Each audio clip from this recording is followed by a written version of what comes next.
Good evening everyone. तो art and culture का ये हमारा सेकंड क्लास है। आज के क्लास में हम लोग प्री हिस्टोरिक रॉक पेंटिंग के पार्ट 2 डिस्कस करेंगे। ठीक है, जहाँ पे मैं डिस्कस करूंगी difference between rock paintings and petroglyph के बारे में। ठीक है, रॉक पेंटिंग क्या है, पेट्रोग्लिफ क्या है। आई थिंक रॉक पेंटिंग क्या है अभी तक आप लोगों को एक ओवरव्यू मिल गया है ना। आप लोगों को पता है what is rock painting, but petroglyph क्या है, ये टर्म का मतलब क्या है, आई डोंट थिंक कि आप लोगों को ज्यादा पता होगा इसके बारे में। तो आज की क्लास में हम लोग देखेंगे क्या है ये। उसके बाद रॉक पेंटिंग की ट्रेड्स क्या है। अभी तक हमने रॉक पेंटिंग्स के कैरेक्टरिस्टिक्स को देखा, ये देखा कि प्रिमिटिव पीपल ने इसको बनाया। तो ये जो बना है, ये जो पेंटिंग है, इस पेंटिंग का कुछ ना कुछ थ्रेड तो होगा ही कि इतने टाइम से ये सर्वाइव कैसे कर रहा है। ठीक है, किस तरीके से इसको कंजर्व किया जा रहा है। तो कंजर्वेशन मेजर्स भी देखेंगे एंड मोस्ट इम्पोर्टेंट थिंग कि पीरियड वाइज रॉक पेंटिंग का डेवलपमेंट हम लोग देखेंगे। जैसे स्टोन एज में आप लोगों को मैंने बताया है कि स्टोन एज का 3 पार्ट्स है, palaeolithic age, mesolithic age and chalcolithic age, है ना। तो पीरियडिकली पैलियोलिथिक एज में, मेसोलिथिक एज में, चैल्कोलिथिक एज में और उसके बाद मॉडर्न पीरियड में किस तरीके से रॉक पेंटिंग इवॉल्व हुआ है और किस तरीके से पीरियडिकली डेवलप हुआ है। क्लियर? चलो, आज के क्लास का पहला टॉपिक है what are the difference between rock paintings and petroglyph. सबसे पहले हम लोग इसके डेफिनेशंस के बारे में जानेंगे कि रॉक पेंटिंग क्या है। आपको पता है कि rock painting early humans rocks के ऊपर शेल्टर, जो जहाँ पे वो लोग रहते थे, केव्स के वॉल पे, केव्स के सीलिंग पे या फिर रॉक शेल्टर के जो रॉक हुआ करते थे उसके ऊपर जो भी पेंटिंग बनाते थे, जो ड्राइंग बनाते, जो वो फिगर बनाते थे, वही रॉक पेंटिंग के नाम से जाना जाता था। Rock paintings made using colours, और यहाँ पे इस पेंटिंग पे painter different different colours use करते थे। जैसे व्हाइट कलर का यूज हमने देखा है, red colour, yellow colour, black colour का यूज करते थे। Pigments applied on rock. अब देखो, कलर करने के लिए पेंटर उस टाइम पे क्या करते थे, जो भी अर्ली ह्यूमन पर्सन ये बनाते थे, वो डिफरेंट डिफरेंट पिगमेंट्स को, कलर को रॉक के ऊपर अप्लाई करते थे। ठीक है, जैसे भीमबेटका में हमें जो भी रॉक पेंटिंग मिला है वो प्योर रॉक पेंटिंग का एग्जाम्पल है। क्लियर है? बट पेट्रोग्लिफ क्या है?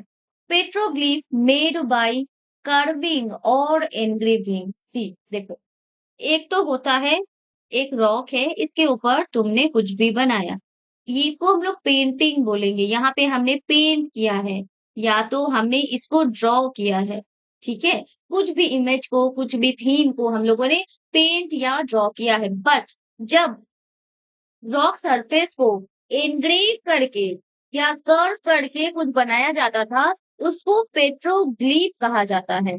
ठीक है, वहां पे सरफेस को चिप किया जाता था और स्क्रैच किया जाता था। एनग्रेव का मतलब पता है कि जैसे एक रॉक सरफेस है, कभी कभी हम लोग कंपास के थ्रू, कंपास देके ना हम लोग स्कूल के डेस्क पे भी कुछ थोड़े थोड़े करके एनग्रेव करके अपना नाम लिखते थे या फिर पेड़ पौधे छोटा मोटा ऐसा कुछ इमेज बनाते थे, है ना, वुडन स्ट्रक्चर के ऊपर। तो जब वही हमें स्क्रैचिंग करके, ठीक है, एंग्रेविंग करके, कर्व करके जब हम लोग कुछ भी इमेज, पेंटिंग या फिर ड्राइंग करते हैं, तो उस पोर्ट्रेट को बोला जाता है पेट्रोग्लिफ। ठीक है, और यहाँ का एग्जाम्पल इडक्कल में मिला है। इडक्कल में जो भी पेंटिंग हमें मिला है उसको हम लोग पेट्रोग्लिफ कहेंगे। तो क्लियर है रॉक पेंटिंग और पेट्रोग्लिफ का बीच का डिफरेंस क्या है।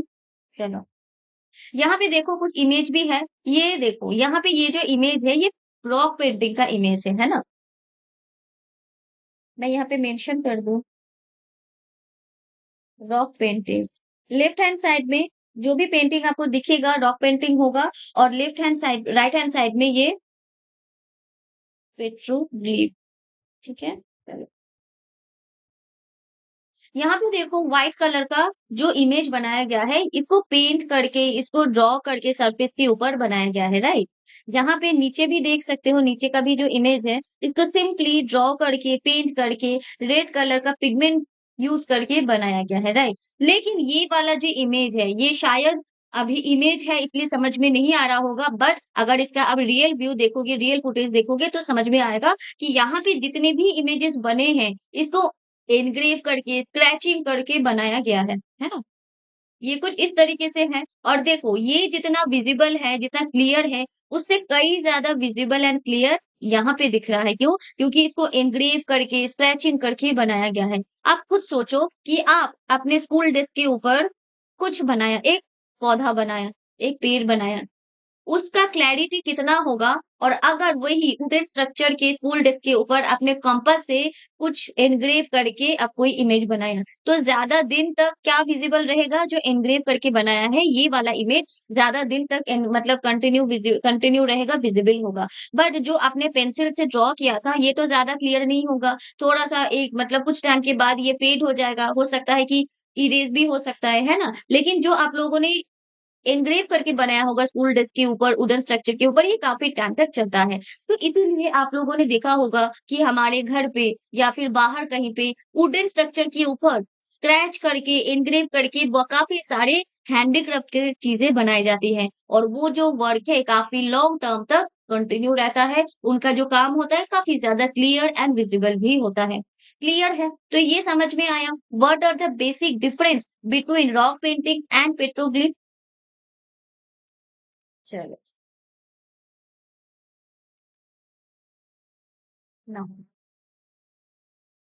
नेक्स्ट टॉपिक है जहाँ पे हम लोग डिस्कस करेंगे जो भी रॉक पेंटिंग्स बनते थे उन रॉक पेंटिंग्स का थ्रेट क्या है ये उनको खतरा कौन सी चीजों से है फर्स्ट वेदरिंग जैसे कोई भी रॉक पेंटिंग को एक रॉक के ऊपर बनाया जाता है ठीक है आप सबको पता है ज्योग्राफी में आप लोगों ने वेदरिंग का प्रोसेस देखा है कि कैसे क्लाइमेट चेंज की वजह से डे एंड नाइट के टेम्परेचर डिफरेंसेस की वजह से रेनफॉल की वजह से सनलाइट की वजह से जो रॉक सर्फेसेस होते हैं इसका जो आउटर लेयर होता है ये इरेज हो जाता है ना? केमिकल प्रोसेस के थ्रू। अब ये जो पेंटिंग हुआ करता था, ये पेंटिंग तो रॉक के आउटर सरफेस पे ही बनाया जाता था। तो वेदरिंग सबसे बड़ा थ्रेट साबित होता था रॉक पेंटिंग्स में, ठीक है? जैसे कोई एक बड़ा-सा रॉक है, इसके ऊपर एक बड़ा-सा पेंटिंग है, एक रॉक पेंटिंग बनाया गया है। अब जब इस रॉक का बाहर वाला हिस्सा गिर जाएगा वेदरिंग के थ्रू, ठीक है? इरोड हो जाएगा, तब क्या होगा?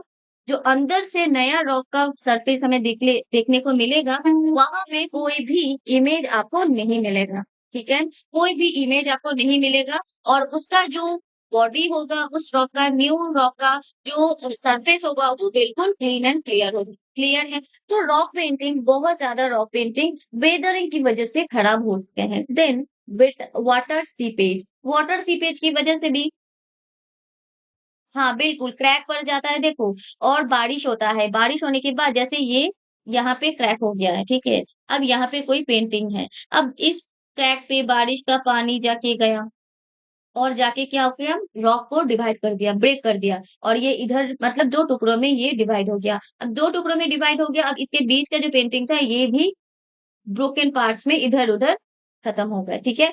तो वेदरिंग, वाटर सीपेज, ठीक है? ह्यूमन वैंडलिज्म बहुत इम्पोर्टेंट है, जो कि रॉक पेंटिंग के लिए थ्रेटनिंग का काम करते हैं। उसके बाद ग्राफिटी। आपको पता है ग्राफिटी क्या होता है? What is the meaning of graffiti? Anyone?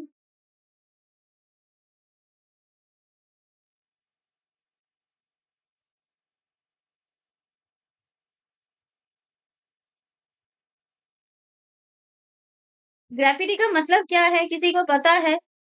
Last class में मैंने बताया था, मतलब जितने मेरे पुराने स्टूडेंट्स हैं, उनको तो पता ही होगा आई थिंक। चलो, देखो।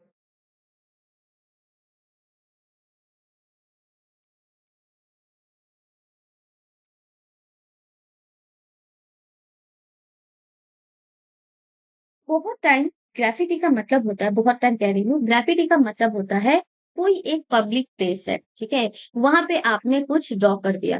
आपका मन किया, जैसे आप कहीं पे कोई भी जंगल पे गए, वहाँ पे जाके कोई पत्थर दिखा, आपने उसके ऊपर कुछ भी ड्रॉ कर दिया। वो पब्लिक प्रॉपर्टी है, कोई भी कर सकता है, कोई कह नहीं सकते। लेकिन आपने देखा ही नहीं कि उस रॉक सरफेस पे ऑलरेडी पहले से कुछ बना हुआ है। अगर इसके ऊपर कोई एक ह्यूमन बीइंग ने नए तरीके से कुछ कलर से कुछ पिक्चर बना दिया, तो क्या उस रॉक सरफेस पे बना पुराना रॉक पेंटिंग विजिबल होगा, सर्वाइव कर पाएगा, किसी को पता चलेगा? नहीं, बिल्कुल नहीं।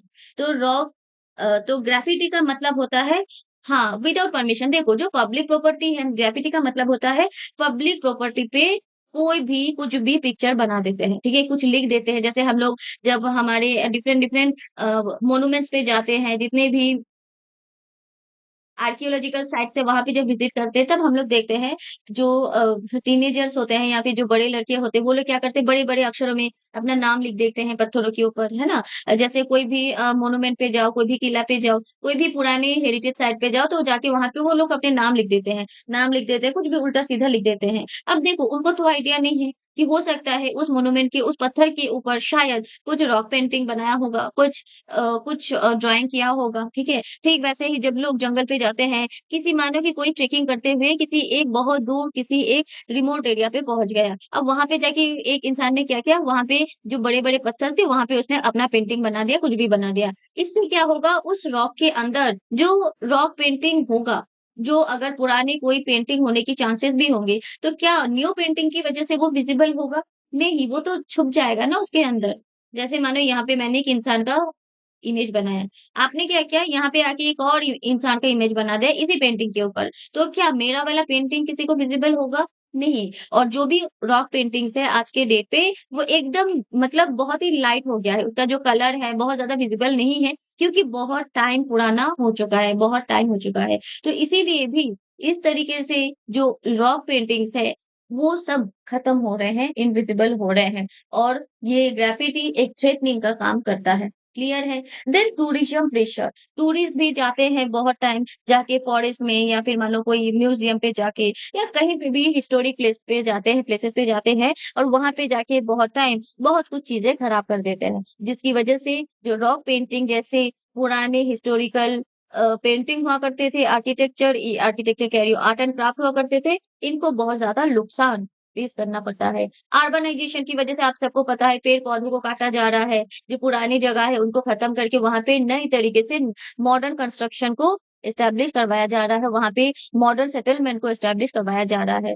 तो अब मानो कोई प्रिमिटिव जगह है, एक छोटा-सा गाँव है, वहाँ पे बहुत सारी रॉक पेंटिंग अगर आप एक्सप्लोर करोगे तो शायद आपको मिलने की चांसेस हैं, आपको मिल सकता है। लेकिन उस जगह पे मतलब उस जगह पे क्या हुआ, वो जितने भी पुरानी जगह थे सबको खत्म करके वहाँ पे शहर बनेगा, वहाँ पे मॉल बनेगा, तो कोई भी इंसान क्या वहाँ पे जो भी मिट्टी का काम होगा, वो जितने भी कंस्ट्रक्शनल वर्क्स होंगे, उनके बीच में रॉक पेंटिंग को मतलब अच्छे तरीके से सही सलामत रख पाएगा? नहीं। तो अर्बनाइज़ेशन की वजह से भी बहुत टाइम जितने हमारे रॉक पेंटिंग से प्रिमिटिव कल्चरल ट्रेट्स है, प्रिमिटिव आर्ट्स है, वो सब खत्म हो जाते हैं, है ना? क्योंकि कंस्ट्रक्शनल वर्क्स पे किसी को फोकस नहीं रहता है और किसी को समझ में भी नहीं आता है, right? Then biological growth, urbanisation के बाद बायोलॉजिकल ग्रोथ जैसे लाइकेन, एल्गी, अब ये सारे जितने भी माइक्रो ऑर्गेनिजम्स हैं, ये रॉक के ऊपर ग्रो करते हैं, राइट? रॉक के ऊपर डेवलप होते हैं, इमर्ज होते हैं और उसी के ऊपर ग्रो करते हैं। तो जैसे मानो एक बड़ा-सा पत्थर है, इसके ऊपर किसी ने कुछ ऐसा-सा इमेज बना दिया है, ठीक है? ये बहुत पुराना रॉक पेंटिंग है, लेकिन उसके ऊपर बायोलॉजिकल ग्रोथ लाइकेन और एल्गी का एक बहुत ही ज़्यादा हमें कवर देखने को मिल रहा है। एल्गी का एक बहुत ही ज़्यादा कवर मतलब एल्गी इतना ज़्यादा ग्रो कर गया है कि ये पत्थर का सरफेस पूरा ढक गया है। तो क्या इसके अंदर का जो पेंटिंग होगा किसी को विज़िबल होगा और काफ़ी लॉन्ग टर्म तक अगर एल्गी या लाइकेन की वज़ह से सरफेस का ये वाला रॉक सरफेस का ये वाला हिस्सा ढक गया, तो क्या होगा अंदर में जो पेंटिंग होगा वो भी खत्म हो जाएगा, वो भी थोड़ा-थोड़ा जो उसकी जो विज़िबिलिटी है कम होती जाएगी। तो इसलिए biological growth on rock surfaces ये भी थ्रेटनिंग का काम करते हैं। क्लियर है? तो समझ आया कि ये कौन से पॉइंट्स हैं जो कि रॉक पेंटिंग के लिए थ्रेटनिंग का काम करते हैं। First weathering, second water seepage, third human vandalism, fourth graffiti, fifth tourism pressure, sixth urbanization, seventh biological growth. Clear? Any doubt? Okay. चलो अब हम लोग second water seepage. Okay, water seepage कुछ नहीं मानो कि जैसे ये एक पत्थर है, ये एक बड़ा-सा रॉक है। अब इसके अंदर कोई क्रैक है, ठीक है? और इसके यहाँ पे एक पेंटिंग है। अब इस रॉक में पानी जम गया।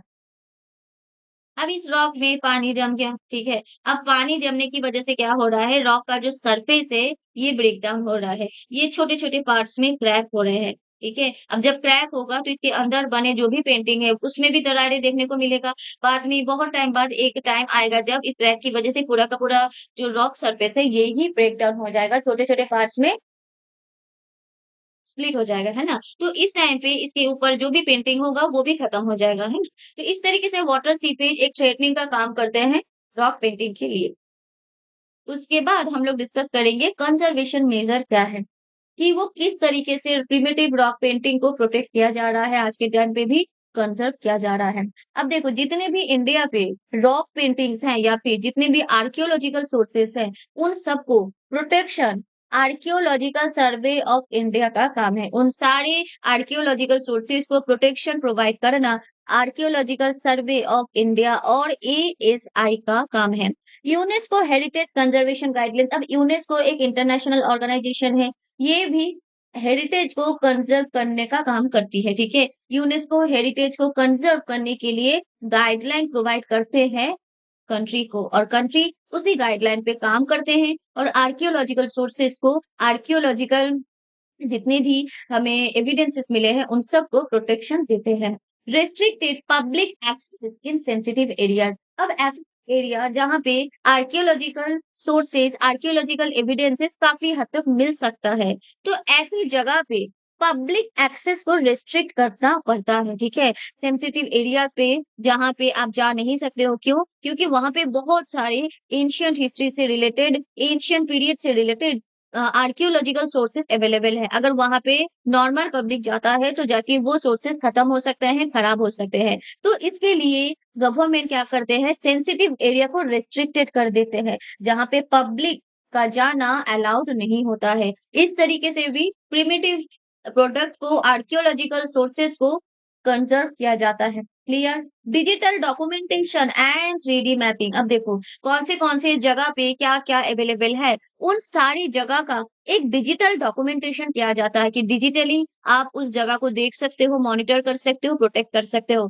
देन 3D मैपिंग भी बनाया जाता है ताकि कुछ टाइम बाद अगर वो जगह का उस पेंटिंग खत्म हो जाता है, तो 3D मैपिंग के थ्रू आप लोग उसको थोड़ा बहुत दोबारा उसी तरीके से बना सकते हो, क्योंकि जितने भी आर्कियोलॉजिकल सोर्सेस हमारे पास हैं, वो अगर एक बार खत्म हो गए, तो दोबारा हमें मिलेंगे नहीं। क्लियर? तो इसीलिए आज के डेट पे उन सारी जगह का डिजिटल डॉक्यूमेंटेशन किया जाता है, वहाँ पे क्या-क्या अवेलेबल है, नहीं है। 3D मैपिंग किया जाता है, जो भी एरिया जहाँ-जहाँ पे आर्कियोलॉजिकल एक्सकेवेशन पॉसिबल है, आर्कियोलॉजिकल एक्सकेवेशन किया गया है, ठीक है? डिफरेंट आर्कियोलॉजिकल सोर्सेस को कलेक्ट किया गया है, उन सारी जगह को 3D मैपिंग के थ्रू प्रोटेक्ट किया जाता है। देन पब्लिक अवेयरनेस, पब्लिक को अवेयर किया जाता है, हेरिटेज के बारे में बच्चों को एजुकेशन प्रोवाइड किया जाता है कि देखो पब्लिक प्रॉपर्टी को आप खराब नहीं कर सकते हो, है ना? लोगों को बताया जाता है कि अगर आप लोग घूमने जाते हो तो घूमने जाओ, वहाँ के जो नेचर है, नेचुरल चीज़ों को आप लोग छेड़छाड़ मत करो, वहाँ के जो भी हेरिटेज है, पब्लिक प्रॉपर्टी है, उनको खराब मत करो, उनको टच मत करो, ठीक है? इस तरीके से पब्लिक अवेयरनेस स्प्रेड करके, हेरिटेज एजुकेशन को प्रोवाइड करके कंजर्वेशन प्रोवाइड किया जाता है। क्लियर है? अब आर्कियोलॉजिकल सर्वे ऑफ इंडिया, ये मैं नेक्स्ट क्लास में बताऊंगी, इंपॉर्टेंट है काफी time. Archaeological survey of India के फंक्शनिंग या फंक्शंस क्या है, इसके ऊपर क्वेश्चंस आ चुका है, ठीक है? तो आर्कियोलॉजिकल सर्वे ऑफ इंडिया भी इंपॉर्टेंट है आप लोगों के लिए, इसको देखना पड़ेगा। फैक्ट्स आते हैं। अब हम लोग डिस्कस करेंगे period wise development. Period wise development मतलब रॉक पेंटिंग जो था, वो हर एक पीरियड में किस तरीके से इवॉल्व हुआ, ट्रांसफॉर्म हुआ। विथ इमेज अभी हम लोग इसको डिस्कस करेंगे। फर्स्ट, अपर पैलियोलिथिक पीरियड जो कि एंशिएंट पीरियड का, स्टोन एज का फर्स्ट पीरियड था। तो इस टाइम पे लोग, primitive people, primitive human beings, मतलब नया नया सीखा है अपने आप को एक्सप्रेस करना, ड्राइंग करना, ठीक है? तो यहाँ पे ये किस तरीके से बनाते थे, और ये जो पीरियड था, यहाँ पे जितने भी रॉक पेंटिंग्स बनते थे, वो सब अर्ली फेज था रॉक पेंटिंग का। रॉक पेंटिंग का अर्ली फेज अपर पैलियोलिथिक पीरियड में हमें देखने को मिला। लार्ज वाइल्ड एनिमल्स को यहाँ पे पेंट किया जाता था और यही इनका मेन सब्जेक्ट हुआ करता था, मेन थीम हुआ करता था। Paintings were simple and less detail, जो भी पेंटिंग उस टाइम पीरियड पे बनाया जाता था वो बहुत सिंपल हुआ करते थे एंड लेस डिटेल, मतलब बहुत ज्यादा डिटेलिंग नहीं हुआ करता था। जैसे अगर किसी को इंसान बनाना है तो कुछ इस टाइप के इंसान बनाते थे, ठीक है? हो गया। अब बहुत ज्यादा डिटेल्स नहीं देते थे। किसी को अगर कोई एनिमल बनाना है तो मैं तो शायद प्रिमिटिव पीपल से भी खराब पेंटिंग करूँगी। अब पता नहीं है कौन-सा एनिमल है, जो भी है, ये कोई 4 पैर वाला कोई तो एक एनिमल है। तो प्रिमिटिव पीपल क्या करते थे कि इस टाइप के एनिमल्स बनाते थे जहाँ पे बहुत ज़्यादा डिटेल्स नहीं देते थे। आज के डेट पे अगर आप लोग देखते हो कि जो पेंटर्स पेंटिंग करते हैं वो एग्ज़ैक्ट एक्यूरेट होता है। जैसे कोई अगर एलिफेंट का अगर कोई इमेज बनाना होगा, तो वो एलिफेंट का जो टेल है, साइज़ है, ठीक है? उनके उसके जितने दाँत हैं वो एग्ज़ैक्ट साइज़ में बनाते हैं। लेकिन पहले लोगों का ब्रेन इतना ज़्यादा डेवलप नहीं था, मैच्योर नहीं था और नया-नया ही सीखा था तो इसीलिए ज़्यादा डिटेलिंग वो लोग देते नहीं थे, सिंपल बनाते थे। इतना सिंपल बनाते थे कि दूसरा इंसान देख के समझ में मतलब समझ जाएगा। और ज़्यादातर अपर पैलेओलिथिक पीरियड में जो भी पेंटिंग बनाए जाते थे, वो रेड ऑचर से बनता था, मतलब रेड कलर का पेंटिंग हुआ करता था। क्लियर? रेड कलर पेंटिंग ज़्यादा बनते थे अपर पैलियोलिथिक पीरियड में और यहाँ पे ह्यूमन फिगर को रेयरली बनाया जाता था। बनाते थे लोग 1 या 2 ही बनाते थे पर ज़्यादातर वाइल्ड एनिमल के ऊपर इमेजेस बनाए जाते थे। कौन से वो एनिमल्स हैं like wild bison, deer, elephants, rhinoceros. Clear है? ना? यहाँ पे देखो कुछ इमेज है, ये देखो, इन्होंने ये एक राइनोसेरस लग रहा है या फिर बफेलो लग रहा है, ये बफेलो है ना? तो ये जो बफेलो का इमेज है, ये रेड ऑर्चर से बना है, रेड कलर का यूज़ करके बनाया गया है। देखो, हमें समझ में तो आ रहा है कि ये बफेलो है, लेकिन बहुत क्लियर करके डिटेलिंग के साथ इसको बनाया नहीं गया है, जैसा उन्होंने देखा वैसा ही बना दिया, ठीक है? यहाँ पे भी आप एक इमेज देख सकते हो, ये देखो आई थिंक ये कोई टाइगर का इमेज होगा शायद ये जो फेस कट है ना? तो यहाँ पे येलो ऑर्चर्ड ये जो येलो कलर यूज़ किया गया है, यहाँ पे येलो ऑर्चर्ड मैंने कल के क्लास में बताया था कि येलो ऑर्चर्ड जो कि एक टाइप का सॉइल होता था जिसको यूज़ करके रेड एंड येलो कलर बनाए जाते थे। अच्छा ठीक है, तो इसका राइनोसेरस है, मुझे तो बफेलो लगा। ओके, ये राइनोसेरस है, ठीक है। तो इस तरीके से इस वाली इमेज पे देखो ये टाइगर का इमेज है, बहुत ज़्यादा डिटेलिंग पे नहीं है, बस उसका सिर्फ चेहरा बनाने की कोशिश की गई है ना? चलो, समझ में आ रहा है कि अपर पैलियोलिथिक पीरियड में किस तरीके से जो अर्ली ह्यूमन्स थे वो पेंटिंग बनाते थे। अब बात करेंगे मेसोलिथिक पीरियड में। मेसोलिथिक पीरियड और golden age of rock painting बहुत इंपॉर्टेंट है।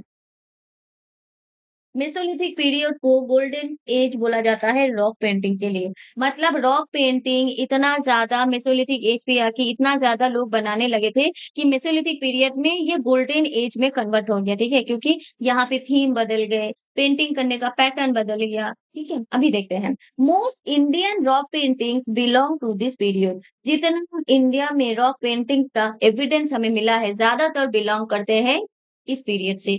Human figures become more common, ठीक है? बहुत ज़्यादा मतलब ह्यूमन फिगर इस टाइम पे बहुत ज़्यादा बनने लगे। पैलियोलिथिक पीरियड पे मैंने क्या बताया था? क्या बनने लगा था पैलियोलिथिक पीरियड में? एनिमल फिगर और यहाँ पे ह्यूमन फिगर रेयर था और लार्ज वाइल्ड एनिमल के ऊपर ज़्यादा फिगर बनते थे। लेकिन मेसोलिथिक पीरियड में आके देखो human figure become more common. ज़्यादातर लोग ह्यूमन फिगर के ऊपर ही पेंटिंग बनाने लगे थे। ठीक है? चलो। Scenes become livelier and more detail. पहले डिटेलिंग एब्सेंट था, बहुत ज़्यादा डिटेलिंग लोग देते नहीं थे, ठीक है? सिंपल तरीके से बनाते थे। बट मेसोलिथिक पीरियड में आते-आते जो भी सीन पेंटर्स बनाते थे, वो काफ़ी लाइवलियर होता था, मतलब काफ़ी अच्छे तरीके से बनाते थे और मोर डिटेल्स वो लोग देते थे। Hunting scene became the dominant theme. ये बहुत बार क्वेश्चन आया है कि बताओ कौन-सा सीन डोमिनेंट सीन था? कौन-सा सीन, कौन-सा थीम मेसोलिथिक पीरियड में सबसे ज़्यादा बनाए जाते थे। तो जो लोग हंटिंग करते थे, हंटिंग गैदरिंग करते थे उस टाइम पे प्रिमिटिव पीपल, तो हंटिंग करने का जो सीन था, ये बहुत ज़्यादा डोमिनेंट था। और मैं बता दूँ यहाँ पे एक हंटर का भी इमेज हमें देखने को मिला है, जो कि रेड कलर का होता था। मैं अभी आगे की क्लास में बताऊँगी, जो कि बहुत फेमस सीन था जिसके ऊपर बहुत सारा रॉक पेंटिंग बनाए गए थे। Community life was frequently depicted. इनके इमेजेस में कम्युनिटी लाइफ को भी डिपिक्ट किया जाता था। कॉमन सेंस मतलब कौन से कॉमन सीन्स मतलब कौन से वो सीन्स हैं जिसके ऊपर ज़्यादातर इमेजेस बनते थे? Hunting, dancing, music, group celebrations, Honey collection, family life, rituals. तो सोचो मेसोलिथिक पीरियड में आते-आते ह्यूमन ब्रेन कितना ज़्यादा डेवलप हो चुका था, कितना ज़्यादा एक्सप्रेसिव हो चुका था, राइट? यहाँ पे देखो, आप देख सकते हो कि ये है एक हंटर। ये कुछ इस तरीके से हंटर का इमेज ये लोग बनाते थे।